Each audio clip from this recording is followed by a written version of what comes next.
Hello and welcome to Antique Dust. I'm Jonathan. And I'm Rob. And together we are dusting down the glorious episode 5 of The Hardacres. Oh my god, what an episode. So, we have just finished watching it, and it's a little bit more light-hearted than episode 4, which was a little bit hard-hitting with regards to the poorhouse and the working house, that sort of thing. A little bit light-hearted. A little bit light-hearted, yes. We had a little bit of resolution, and we had comedic elements.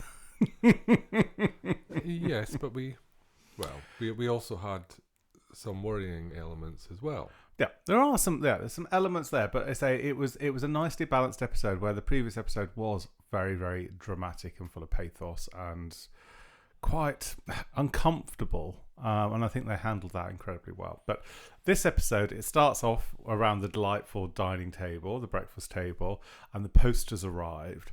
So we've got the newspaper, and then there's a little notelet for Mary Hardacre. So she's very excited. We're set up with the housekeeper. She says, "Oh, it's probably another rejection for an invitation for tea," and the butler puts her in her place and says, "That's not for you to comment on." So the butler's really got their back. I think so. And the housekeeper is relishing the sort of the downturn and failure, but realising the failure of this house is a failure on her. But that hasn't been investigated as yet. So at the dining table, we notice that there's been a sad sort of spit it out, Jonathan. RSVP no. A rejection. And then it's listed down by Ma. They say, well, that one was unwell, that one was unwell. So Ma can see straight through all this smoke and mirrors about these people like, they've got a poor head, he's got a cold and sniffles and all these diplomatic illnesses. Yeah, it's sort of polite ways of saying thank you, but no. And so it feels like Lady Fitzherbert has been stirring the pot, and things don't seem to have resolved since the party. But it seems like a few weeks have passed since said party. Yeah, well, there's been a few invitations been rejected, so that does suggest that there's been a passage of time. And also, the other thing that indicates the passage of time is what Joe reads in the paper. Yes, Lady Adela from the Fitzherberts, their marriage has been announced with Lord Snooty something or other. Hugo. I Hugo. can't remember his surname, I'm afraid. And it's too far for me to reach for IMDb. Yeah, and I do have a sneaky suspicion we won't be seeing him again. So Mary is desperate to get this recognition, and I feel for her. It's just like yeah, I don't want to do. She wants to fit in. So she just feels like she doesn't fit in with regards to the dockhand workers, the friends that they had, but they were genuine friendships. And she's in a no man's land. But Ma actually got some quite salty advice, really, which is like, just be yourself. Essentially, Ma is saying what the rest of us have been shouting at the screen for the past 3 weeks. That Mary is going about things all the wrong way, in my opinion. But she's just trying too hard. Anyway, they go. They get the carriage and go next door to the Fitzherberts and discover the ladies that couldn't attend to her coffee thing are all sat around Lady Fitzherbert's having a good old chuckle. At Mary's expense, probably. And they arrive with a bouquet of flowers to congratulate the wedding. And Adela is told to put down the angel cake that she was about to wolf down her, and because she got to think about her waistline. So Adela's like completely disinterested in the wedding talk. Yeah, and previously or rather, during the callback, the previously on the Hardacres callback at the beginning, we were reminded that Liza was called several rude words by Hugo relating to her weight. Yes, her size. And that's hit her hard. Anyway, Lady Adela. Of course, she doesn't even eat her sausage at breakfast. I know, she abandoned... Well, she did have 2 sausages. I don't know if she wolfed down one, because Ma wolfed down one of them anyway.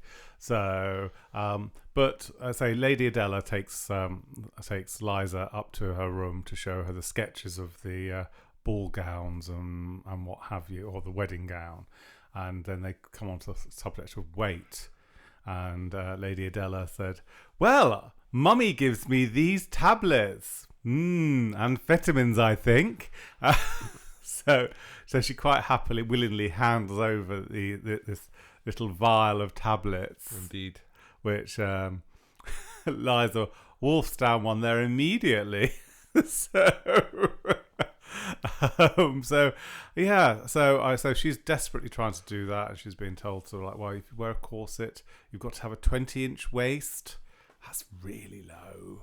That is really, really low. Yeah, even in my skinniest era, I couldn't have achieved a 20-inch waist. I think the skinniest I've been as an adult male is about 30, 32. But it was 30-inch waist and a DKNY, because they're a little bit more forgiving because they're for Americans. But 32 for Levi's, which are built for Americans, but not for those chunky Americans. But now that's a distant memory. We've discovered the delights of pies and herring. So speaking of herring, we see we see Sam back on the docks, and you've got this sort of business bollocksy thing going on. Yes, with these shareholders of the herring company, and there was, I think, 4 snooty men wandering around. And so previously, Sam Hardacre has been told to justify the cost of the crane. So he gets everyone working super hard and to reduce down the rates and everything, because he wants to improve working conditions and reduce hours, increase pay and what have you. And he's been told he has to justify the cost of the crane by paying the crane off within a month, which he rallies the troops. All the troops come together, and then the snooty shareholders, which I'm still not quite sure how he's bought a herring company and then he's got lumbered with four other shareholders who can outvote him. That can outvote him when he's actually bought it, when he actually threatened the guy that I'll set up my own. And I'm thinking, well, why don't you just go and set up your own? Exactly. Why should have just done that, shouldn't you? Really, it would have made the series rather shorter. Shall we put it that way? So anyway, we will go along with it. I mean, I think you did actually do. We did do a bit of a deep dive. And yes, it is perfectly possible for a company to be structured in such a way. So where it doesn't actually matter how many shares you have. If you're a shareholder and you vote again, your vote counts. 1 vote per shareholder. Per shareholder. And that's how it works at many general meetings. Company general meetings. It's a show of hands, and it doesn't matter how many shares you have. It's how many hands are up in the room. So anyway, back to the business bollocks. Yes. Which is a throwback to our Howard's Way days, yes, because we got completely perplexed and confused by all the business bollocks that went on there. So we just gave up. So we just went along with it. I'm still worried over the Howard's Way trifle under the Pebble Mills car park. And if you don't know what Jonathan means by that, please listen through. We covered 3 whole series of Howard's Way. It will never make sense. Make it make sense. Fantastic. So anyway, the snooty board members all sort of said, well, you can work this hard, you can earn these profits, you can do this. So I suggest you work harder and you lose 10 members of staff. Yeah. So Sam's gone to shareholders with a proposal that, look how hard we can work, so we can reduce hours, etc., and keep the same level of profit, which frankly was a little bit of a naive proposition, because obviously these avaricious Victorian shareholders go, well, if you can continue with this level of profit and reducing your hours, just think how much profit you can make if you keep the hours the same and reduce hours. It's just it was but we did have the fantastic Hardacre montage We did before have a this montage, meeting because yes. they were saying we had a calendar and they were striking off days and then had a montage of people working really 'Cause, hard. yeah, not only did we have a montage, but we had a montage that involved stroking off things on a calendar. It was I know, it was just fantastic. that was the ultimate montage. I was a little bit, a fish guts montage isn't my favourite montage, but they were I can live with it. The fish gutting ladies, they have been given gloves now, which is very lovely. good. Which is very lovely for them. Speaking of herring, the wonderful world of, because we've been discussing Hardacres in depth. This is our only main topic of conversation every single day because we are breathing, living Hardacres, and we're talking about herrings. And then up on my phone comes up with sort of a German cookbook.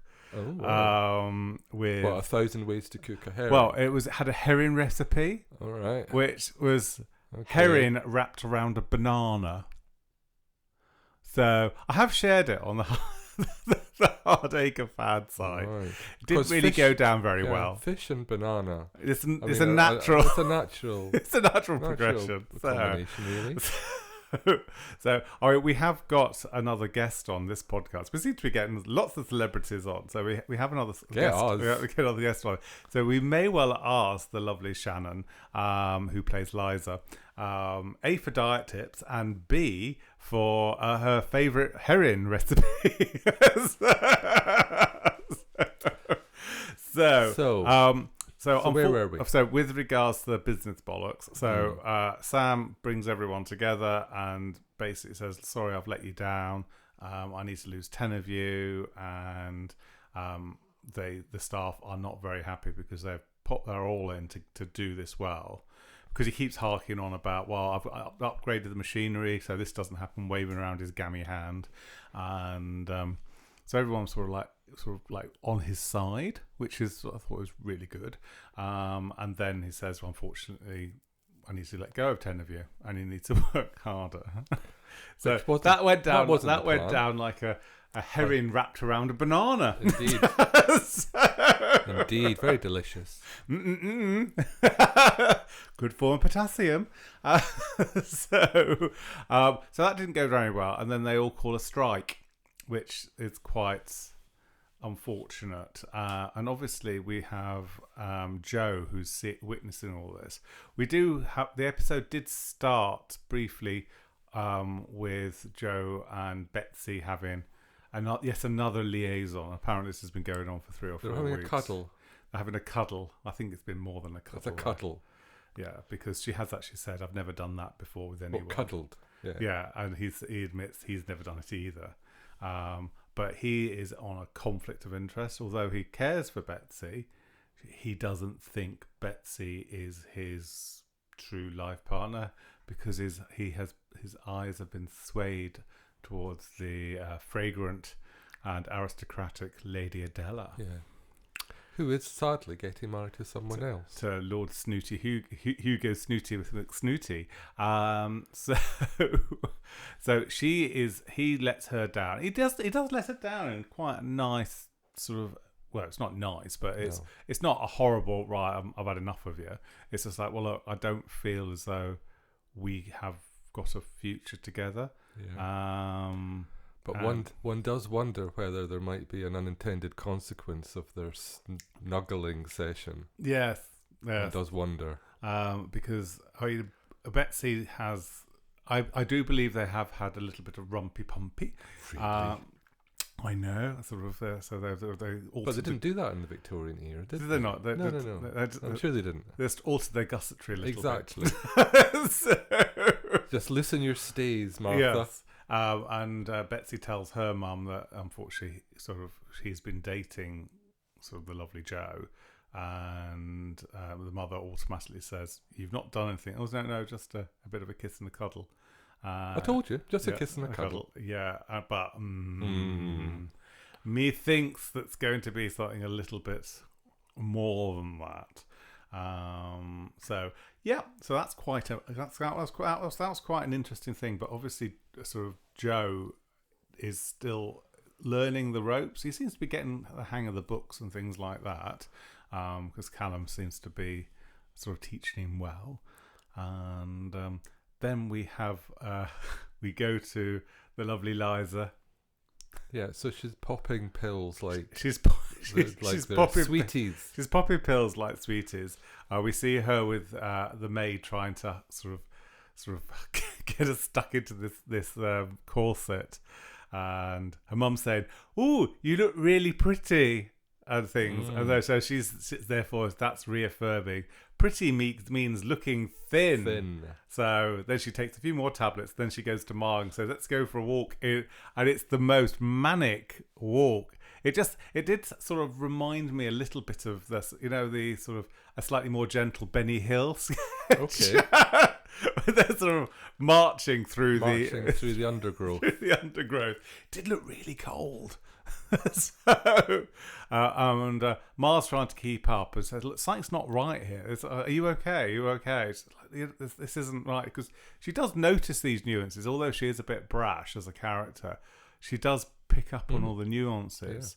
Yeah. And she's the only one who really recognises that something's a bit off kilter. Yeah. So anyway, she falls over, and then heading back to the house, they bump into the lovely Mr. Ward, the gamekeeper.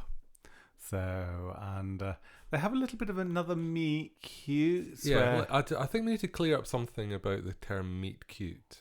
So two characters can only have one meet cute. Right. You can't have multiple meet cutes. The meet cute is the first time. Right. Okay. Subsequent times are just meets. It just meets. It's just a liaison, but a liaison means something more. So they have a bit of like where you've not been to a poker. An interaction. They have an interaction, and he could tell that he's smitten, and she's given a bit of what for back, as only Ma can do so, and then sort of storms off behind sort of the lovely Liza, and then sort of Mary looks at Ma and said, "What's up?" She says, "Oh, so I've sort of fell over, or whatever, but there's something wrong with Liza." She said, "Oh no, she's fine. She's like, that's fine." And then we cut to another scene where Liza is out again, and then she literally keels over, and then the gamekeeper comes back with her sort of aloft, sort of in a very sort of heroic like a fireman's lift or something. No, it wasn't a fireman's lift. It wasn't over anything. It was quite like a romantic gesture. It brings her in, and then the doctor's called. What, a bridal suite sort of thing? Yes, it was a little bit, and I don't think that went unnoticed with Ma. And they said, "Well, what's happened? Has she taken something? Has she eaten something?" And Ma goes to the room and then find his tablets. Because the doctor's been called. The doctor's been called. So basically, she has a stomach pump. Has to have the equivalent of a stomach pump. That looks like, it looked like a sort of a brass sort of bike pump, didn't it? It was like ooh. It's a bit, made me feel a bit squeamish. Well, that's how you get your stomach pumped. Nearly as squeamish as having a herring round a banana. So anyway, she goes to bed after she's evacuated. That's not a nice expression. That's, let's draw a veil over that. So while we were watching it, so the manic episode was very amusing, and Rob and I, because the commercial break came up after she was having a little manic episode, so we were having a bit of a gossip, and apparently these diet pills and everything were still very popular in the 70s and everything like Absolutely, that. And you said, yes, well, your mum as well as doing some Pilates or something on the rug. Pilates. We're talking about the 1970s. Or yoga. Was it yoga? Yeah. My mum used to do yoga in her girdle Yes. on the rug in front of the fire. Because there was a TV series called Wake Up to Yoga with I can't remember, somebody Marshall. There was snapping girdle elastic across Scotland. Yeah. But Mum at one point was given some diet pills, they were called, which is basically amphetamines. It's speed. But she stopped taking them after she was up at 3 a.m. hoovering the curtains. True story. And then that made my recollection with my mother. She had this. You used to get these Keep Fit exercise machines. You didn't have like a Peloton in those days in the 70s. And my mother had this thing that it looked a bit like a skipping rope, but you attached it to the handle of a door frame. So the door had to be opened, and you attached it to either side of the handles, and then you could sort of stretch because it was partly elastic, and then there was another part where you could actually pretend you were galloping or something. But it just looked really confusing. It just looked really, really confusing. It was just like an out of control whirligig laundry. And you're putting a lot of faith in the construction of your house, really, aren't you? Well, I think nowadays we've got a modern house, but as I say, in the day back then we had this, like, the family had a big Edwardian plate thing. So you used to have big dogs, but you wouldn't say the way the elastic went. You'd be knocking your head against the opposite wall. I don't think I'd want to be dangling on a bungee rope. A bungee rope from a door handle. Quite frankly. And I think the door. I think that. So looking at our handles, I think they would cope with the weight, the weight proportion. There'd be, if you pardon the expression, knobs twanging off left, right, and centre. People being trapped in their rooms, not be able to get out because the handles dropped off. It would be like an episode of All Creatures Great and Small. So we have the the health element. So knowing that she's trying to fit in. So Liza's trying to fit in and being thin and everything, because her friendship with Adela has actually developed quite nicely. Yeah. I mean, it's gone from not liking her to actually. They do like it and they actually appreciate each other. And I think they're of a similar age because I feel sorry for... Well, Adela seems to be surrounded by middle-aged women. Yeah, who keep telling her what she should and shouldn't be doing. Exactly. However, we do have a spot of rapprochement. Yes. In this episode between Joe and Fred. Because Joe sees how everything's going to going to bananas and herring round it. It's going down the toilet. And then he goes and knocks on Fred's door and apologises, and then brings Fred back because he knows that Fred is a good conduit between the workers and mother because... and his father, sorry. So he admits what he's done to his father, but also has apologised and brings Fred in. And then they seem to come up with this quite wonderful plan. A cunning plan. They've come up with a cunning plan. Which we see a little bit of a... not going to give away any... We're not going to give any spoilers. We've not actually seen the episode, but the episode... a lot of the episodes don't have... coming soon section, but this one, the last one didn't have any of that, and I think the one before that didn't have any, but this one did, and it seems very exciting. So so I think we're quite we're rollicking along here with this. Well, we've only got one more episode left. Yes, and the episode actually ends with Ma being invited in for a drink. A cup of tea. Well, no, she wants something a bit stronger. She'd invited him for a cup of tea. And she said, "Have you got anything stronger?" And he says, "I think we can find something." Ooh. Yeah. So I just think their relationship is really, really cool, and it also makes me think. So Ma's relationship. Who is the father of Mary? Are there going to be parallels for the storylines for Mary's parentage or father, who's Mary's father, and will there be an element that Ma had? I don't know.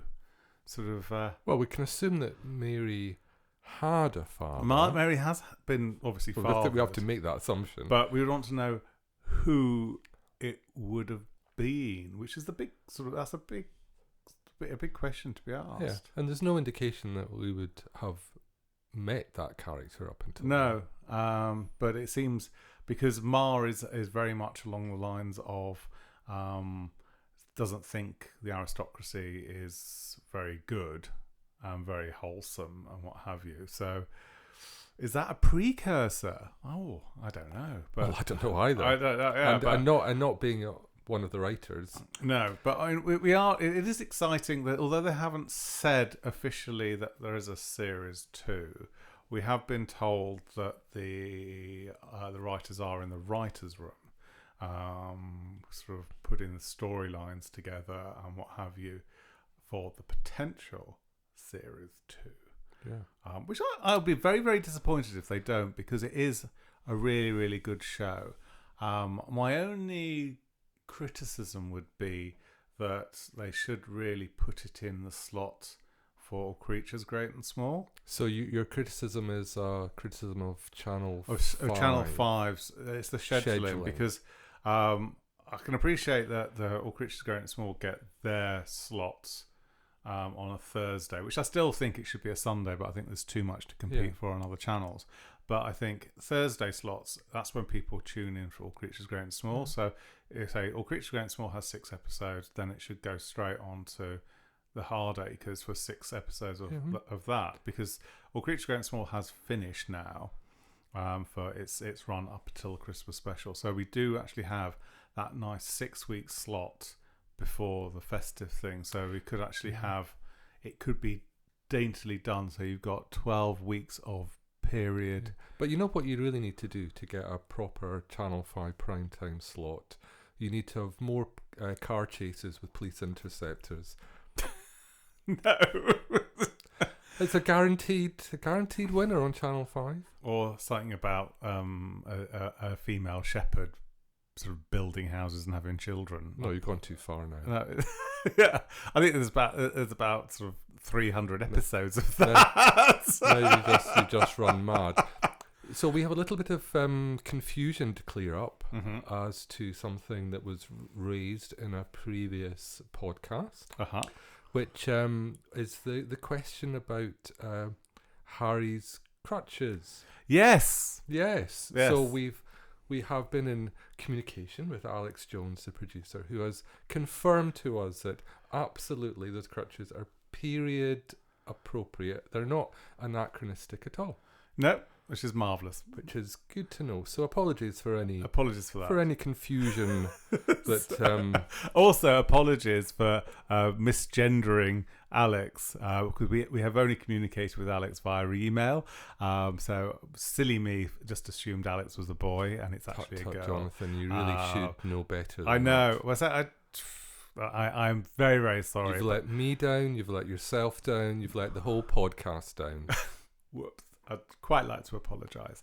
But Julie Graham, sort of our lovely, very, very good celebrity friend Julie Graham, put us right on that, so which was very lovely. But we're all very, very excited for the final episode. And Channel 5 are yet to answer my sort of campaign of saying, have you approved it for sort of series 2? So let's just be clear about this campaign. Has it involved any actual communication with Channel 5? Yeah, I've sent a couple of emails. And I've tagged them in a few posts. Yeah. I've sent at least one tweet. Do we say tweet now, or did we say something X. else? I don't really use. I mean, the Hardacres does actually. There is a Hardacres Twitter feed, but I don't think anyone. Well, it's an X now, isn't it? But no one. It's only got like 40 followers on X, but I don't think anyone's on X anymore. It's only sort of. Well, no one worth speaking about. But let's not go down that road. No, it's sort of. I said let's not go down that road. Go down that little road. Everyone that's in the know is on Facebook and Insta. I think some people are on Threads as well, but I'm not sure. But anyway, so that's where we're at with regards to Hardacres. I imagine that they're still in negotiations with America and Canada. And I think once it's been sold to America and Canada, then that will give more impetus. And it would be, and hopefully they will have a slightly bigger budget, so we can have more storylines for the upstairs and downstairs staff. So we only have a little brief moments of that. And I'm looking forward to, hopefully, in the next episode, Harry returning from school. Hope so. Yeah, because he's a really, really interesting character. And I'd like to see his character being developed. A bit more of Harry. A lot more. So, anyway, dear listeners, we will be sort of patching in our lovely guest, that is Shannon, who plays Liza. Yes. So, sort of brace yourself, press pause on your podcast, go make yourself a cup of tea and a hobnob biscuit, or maybe a banana with a herring round loosen the stays on your girdle. Don't take any amphetamines, and don't hoover your curtains. Does the Hoover not like pull the fabric in it? Anyway, that's a question for another podcast. So anyway, we'll be back very, very shortly with our very, very special guest. Well, thank you ever so much for joining our podcast. It's really, really appreciated. I mean, Julie Gray, who came on last week, said you were just such a lovely, gorgeous person. Also, slightly Christmas obsessed as well, which we'll get onto there. Yes, Anyway, I am. 100%. I'm Jonathan. I'm Rob. And we are like super Hardacre fans. And so we're so pleased that you've come to join us on our little podcast. There has been quite a lot of enthusiasm from the Hardacre fans club. There is a sort of a fan club on Facebook. And it was actually specifically asked for you to come on. Oh, that's so cool! I love that. So, yes, a couple of the fans are actually from America, so they're watching it naughtily. So it's just a bit naughty because it's not been sold to America yet.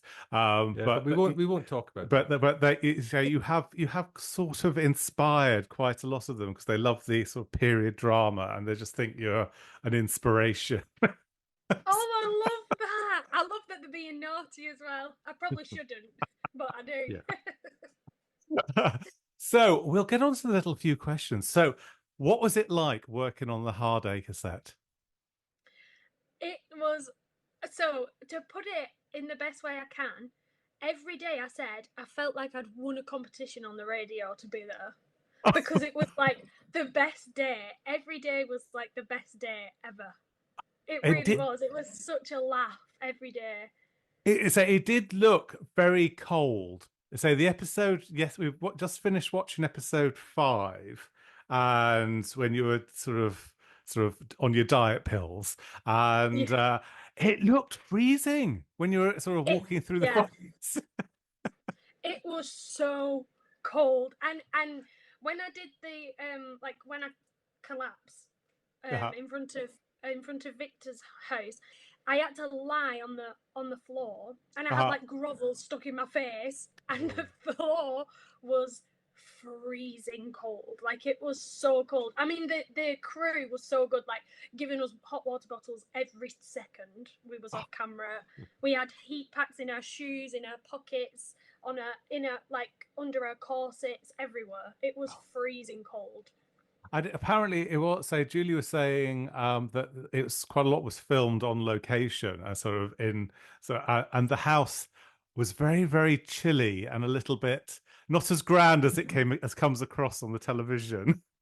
Yeah, no, definitely not as like cozy and home like as it comes across on the telly. It was really cold. Like when we'd have like a green room where just all the cast like hang out between takes and stuff, and we'd have like a massive industrial heater in the room with us because it was so cold. So, do you have any inside goss on series 2 yet? We keep getting so we were told initially it would be at the end of October. That's come and gone. And when we were chatting to Julie, she was saying it'll be December. And so we're just on bated breath, and we're so disappointed there's no Christmas special. It should have a Christmas special. I know. At series 2, the last I heard was also December is when we will find out, which is so frustrating because I feel like I'm so obsessed with. I feel like I'm a fan of the show as well. Like I love it. I love watching like Julie and like the whole family. I just love watching them all every week. So I feel like I will personally force it to happen, season 2. Good. And the Christmas special. Yes. There's just no way it can't happen. At the rap party and stuff like that, I'm onto the writers, so don't worry. I feel like we're going to come through with the Christmas, because I'm onto them. I'm like, so I'm thinking of this. I'm thinking maybe we could do this. The writers are probably like, it's literally our job, Shannon, but okay. So tell us a little bit about how you actually got the job. Sort of the audition process that you went through. Was it an audition process, or did someone just reach out and say, "We think you'll be perfect for it"? Well, it was an audition. I'd never worked before, so I graduated drama school and didn't have any work. for 3 years. And actually, when I auditioned for the role of Liza, I didn't think I'd get it, and I'd booked to move to Australia. So I had my Really? visa and everything. Yeah, my visa and everything was ready, and I did my audition for this for Liza the day after my leaving party with all my friends and family. So I had a full party, did my audition, and then I got the job 2 days before I was due to move to Australia. Oh my Wow. gosh. So guess what, Yes, everyone? so it was like a big sliding doors moment. It was a bit crazy, but yeah. So I had a self tape, like an audition I record myself, and then I was called in for a recall in Manchester, which was quite strange because I thought surely not everybody here is like a Liza audition, because all the other girls in the room with me were a lot taller than me, because I'm barely 5'3", and at the Really? time I had, yeah, I'm like quite short, but like these girls that was in the room were a lot taller than me, and like the body was a lot, they were slimmer than me and had very long dark hair. And at the time, my hair wasn't this blonde. This is just for work at the minute, but I was quite light. So I thought, surely I'm not going for the same character as these other girls in the room. But it turns out that that was the description for Liza originally, that they wanted a tall and so the description was lanky, which I'm barely 5'3", so that wasn't going to work. So when I did my recall, I thought, there's no way that I'm going to get this because it doesn't even make sense. And then, I got the call about a week after my recall that I'd got the job. Fantastic. Brilliant. So you were the wild card then? Yeah, I guess I was, yeah.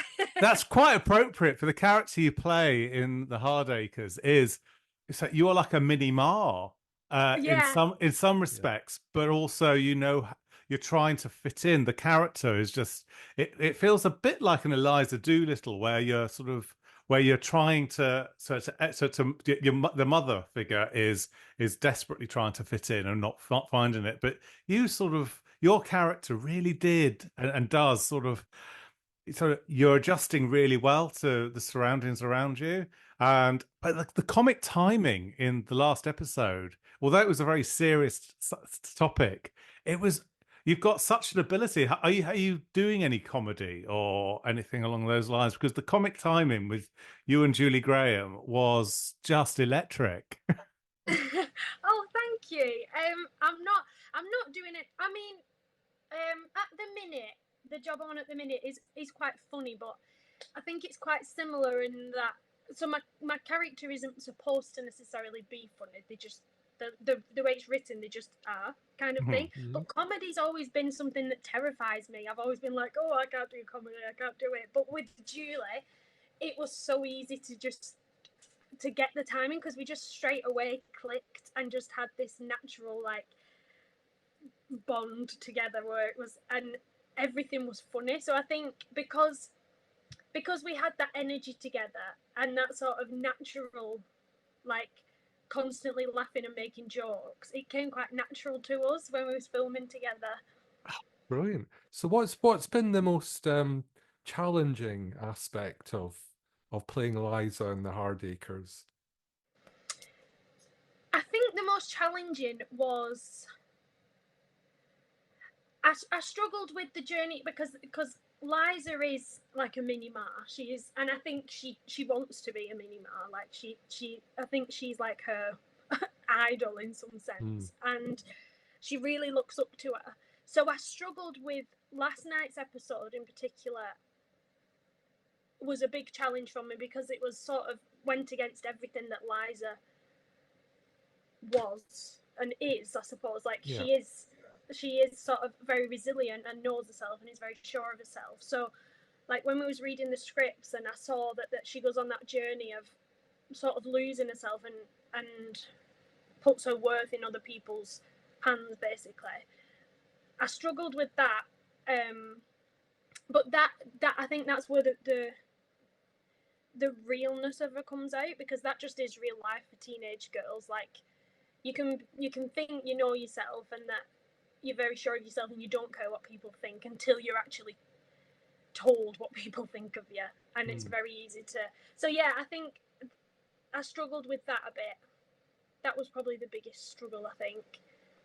Gosh. So with regards to so your motivation as an actor, what do you feel the dramatic roles is something which you gravitate to? Are you looking maybe to move into films or anything along those lines? Because I know when this show gets to America, there does seem to be an appetite from some of the fans that are watching it. And with all the whole Downton experience, do you think that you'd be tempted? I know you said you were going to go to Australia, which is on the other side, but would you be tempted to do the whole American thing? Oh, I'd love to. I've never been to America and I've always dreamt of going, but I've never been. I would love to. I would absolutely love to. I do love the dramatic the dramatic sort of characters and storylines, and yeah, I do love that kind of stuff. And like when I hear you both talking about your love for montages, I also love a montage. They just satisfy my soul. I absolutely love them. So sometimes it's a little bit cheesy. I love that. I loved the episode 5's montage was brilliant. I mean, we had a herring montage and a calendar being knocked off. Yeah. I just thought there was only one episode where we didn't get a montage, but that was the very dramatic one in episode 4 when Ma and Mary go to the workhouse. But they do a montage really well. This whole series, there is a very comic flair to it because it's a very matriarchal driven show, and it's gentle. It's got really hard hitting elements to it, which is. It's really captured an imagination there. I'm really surprised they haven't actually issued out series 2 already, or even just commissioned it for like an entire 6-season run because it should be done. That would be the best. That would be the best thing ever. It really would. When I was watching the montage yesterday, I was like, "Oh, they'll be loving this. They'll be loving this." And we were punching the air and everything. So when you're sort of not enjoying watching montages, what's your sort of go-to comfort films or TV? You know, when you need to decompress from work. Well, I actually love reading at the minute. I haven't always been a reader, but I am a bit of a bookworm at the minute. I love a fantasy book. Ooh. Some more the cheesy ones. I love that. Okay. So what are you reading at the moment? So at the moment, I'm reading a series of 8 books called Throne of Glass by Sarah J. Maas, and it's really good. Okay, yeah, I've not read them, but I have heard of them. So yeah, it's really good. So yeah, and I love. I actually really love thrillers. Like, and like crime stuff. Like Kin. I'm obsessed with Kin. Oh, I think Kin's great.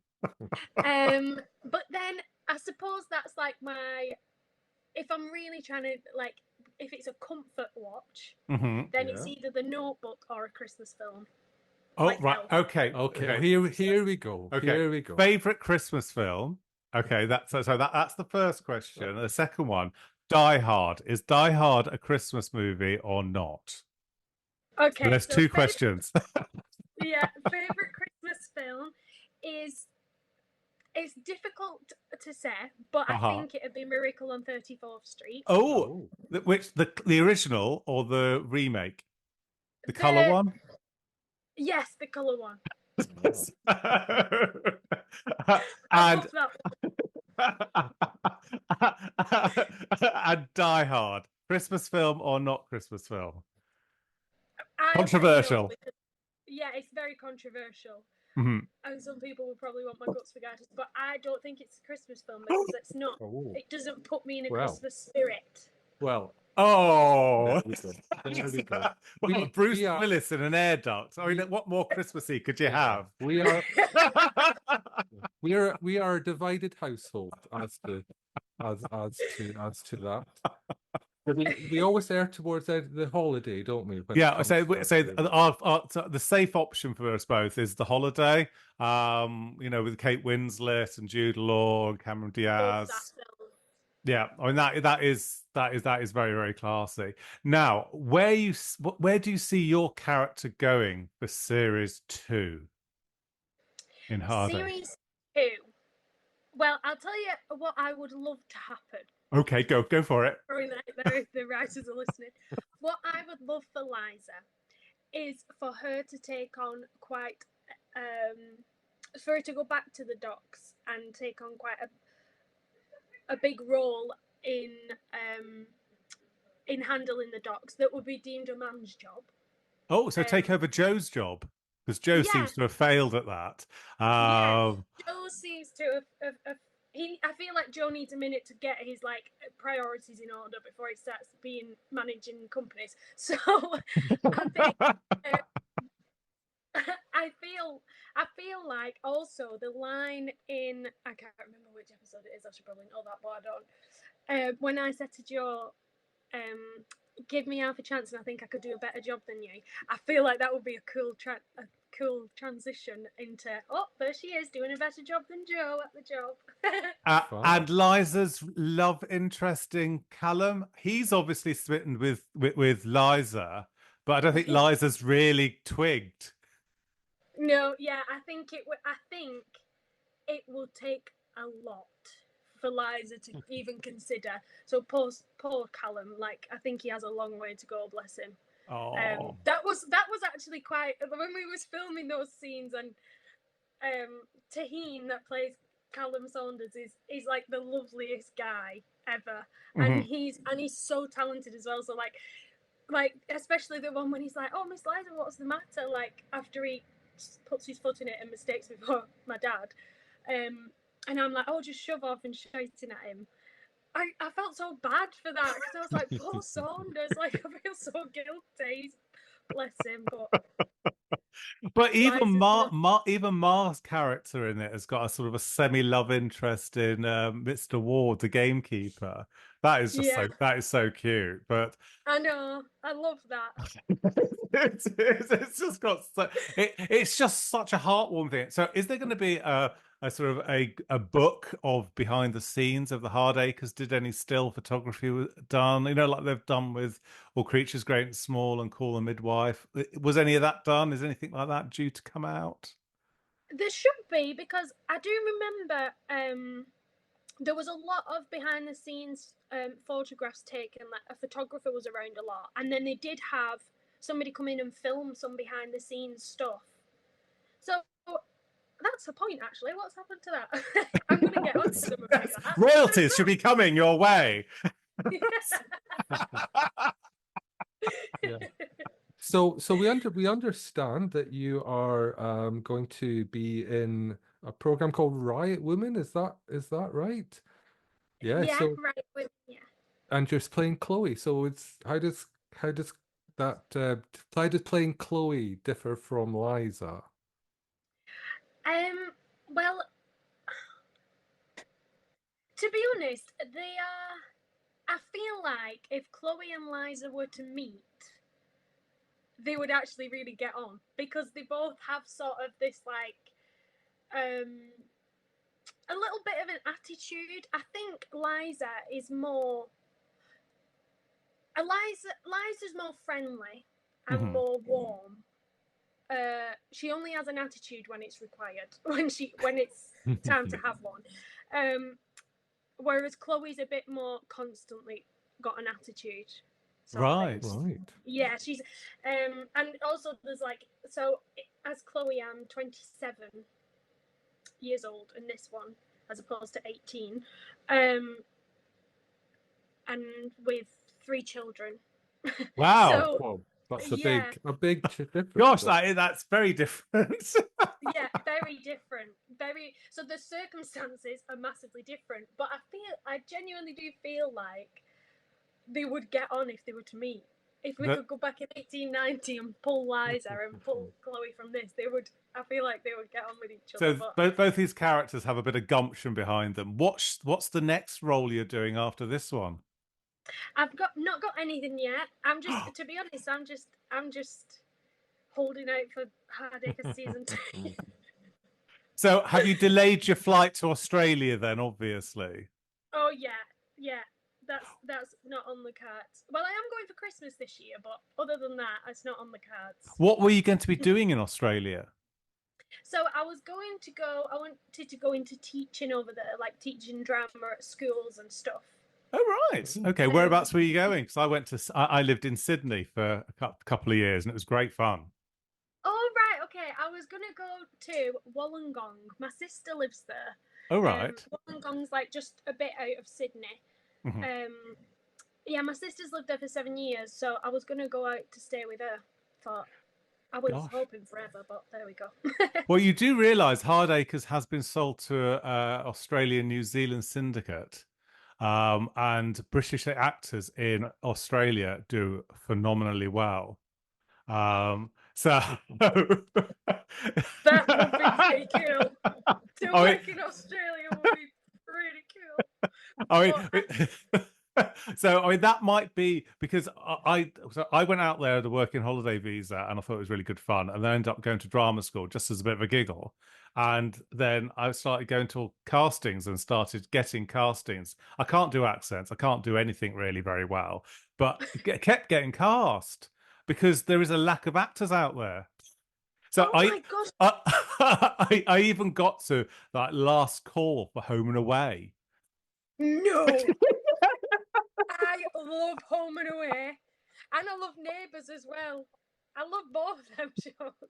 Well, Home and Away is filmed in Sydney, but I think Network 7, or it was. But there's so many roles out there. So if you are going out there and you've got the Hardacres as your thing, you'll probably snag a few works because they've got Fox Studios out there as well. So I was in the second Matrix film. Had 3 days work. My line got cut. Oh, but that's so cool though.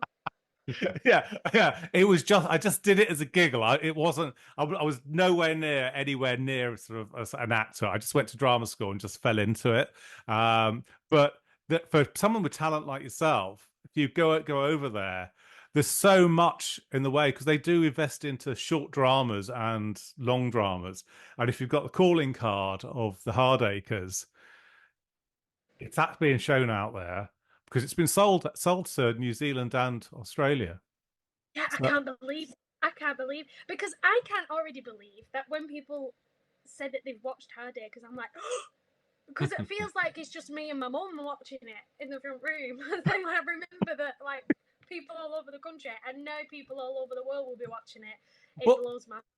So I mean, some of the Canadian fans on the Facebook group are sort of like they did. One of them, there's a lady on there from not Winnipeg. Is it Winnipeg? I don't remember. So it's somewhere in the middle of nowhere in Canada, and she's totally obsessed with British drama. And she did actually ask this question: do you do a watch party when it gets brought with the cast? So when it first aired on TV, I was saying to everybody when we was in Dublin filming, I was like, let's all watch it together. But I always got carried away and everybody was like, Shannon, we're not actually family. Like, we have a life outside of this, but whatever. So then instead, my mum's very enthusiastic about Hardacres as well. So she's like telling all the family, everybody, we're going to watch the Hardacres together. We're having a party at my house, a Hardacre party. So on the first episode, when that aired, we did a lot of my family and my friends came round to watch it. Oh, awesome. And did you serve herring? I wish we did. My mum did say, oh, we should have had fish and chips for tea.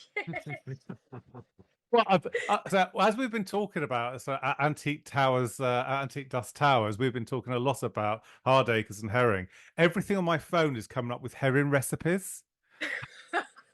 So, and one of the big ones is a German herring recipe where you've got herring wrapped around a banana. So maybe you could suggest that for the series 2 to have that as the Hardacre delicacy. Maybe I'll put it out there as Ma's favourite thing, so she has to keep eating it. Julie has to keep eating it over and over and over. Well, they're probably rich enough to be able to afford bananas. Yeah. So Yeah. Yeah, I'm gonna put it out there. I'll say, actually, did you know that this recipe? And I think Ma would love it. And then Julie has to eat it all the time. Yeah. Oh, that is fantastic. All right, but thank you ever so much for thank coming on. It is really, really appreciated. We've got your mother coming on next week. Oh, lovely. The Hardacre mother. Your TV mother. So, are there any? Used to drive her up the wall with how we were so silly when we was together. So Claire probably has a lot of stories about that. So, have you got any questions you'd like us to ask her? Oh, I've got a funny one for you. Oh, go on. Ask Claire. She's gonna kill me for this. Ask Claire how many hours does she think she spent sleeping in the green room in between takes? Okay. Right. There must be every time we turn round, she's just fast asleep because she's obviously a mum to little tiny cutie pies. So she was so tired every time we were filming that it just became a running joke that, where's Claire? She's probably asleep somewhere. Right, we'll ask that. That's a duly noted one. And in the meantime, thank you ever so much for coming on our little podcast, and thank you very much for sharing Julie's little interview with your Christmas obsessed. Oh, thank you so much for having me. I love your podcast. I love it so much.